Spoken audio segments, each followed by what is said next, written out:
All right, penultimate film. This is Lucrecia Martel's Zama, which, depending on who you're talking to, is either a 2017 film or 2018 film. It was released theatrically in the United States in 2018, so counting as 2018.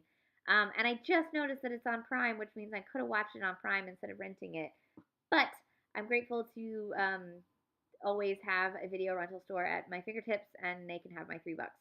So, Zama, I didn't particularly like it, and I don't know what I was missing because people loved this movie, and it's beautiful.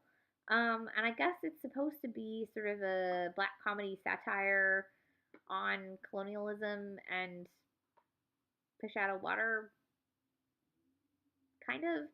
But it reminded me of Chantal Ackerman's Amelar's Folly, something's Folly, that I saw last year. Where same thing, where I was like, I don't know why I'm supposed to care about this character. I think you're trying to say something about colonialism, but I'm clearly missing it, and I'm bored. And that's kind of how I felt, and I feel really bad. And it's my first Lucrecia Martel, and I'm not going to give up because I need to go back and watch her earlier films. But I didn't like the character. I didn't like spending time with him. Um, I didn't think the commentary on colonialism was like if we're gonna comment on colonialism, I'd rather see it from the point of view of those who were colonized than over and over again showing the colonizers as buffoons, because we already know they're buffoons. We already know they're terrible. We already know they're not the great conquerors that they said they were. They're just murderers. We know that. Like, I'm tired of that. I want to shift the narrative to, like, let's show actual stories about those who were colonized and how they felt about it. And, that would be better, in my opinion, if we're going to, actually finally look at colonialism as the, like, awful thing that it was. But that's not the films that keep getting made. So I don't really have much more to say about this because I didn't care for it, and I feel like I missed everything this film was trying to do. So this is Zama, and you can rent it, or you can watch it on Amazon Prime if you have Amazon Prime. Maybe you'll get more out of it than I did. Maybe you'll have better context.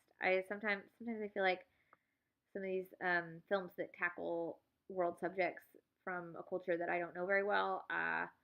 Maybe I'm missing. There were some cultural things that I don't have the knowledge to fully comprehend. I don't know. But it was beautifully shot. And oh, there was Los Indios Taravanos, I think that's how you say them. That music kept playing, and there was this Brazilian, like mid-century from the '60s guitar music that's gorgeous, and it's Wong Kar-wai uses them in Days of Being Wild, very notably, and that kept pulling me out of the film a little bit because it's contemporary, like '60s music.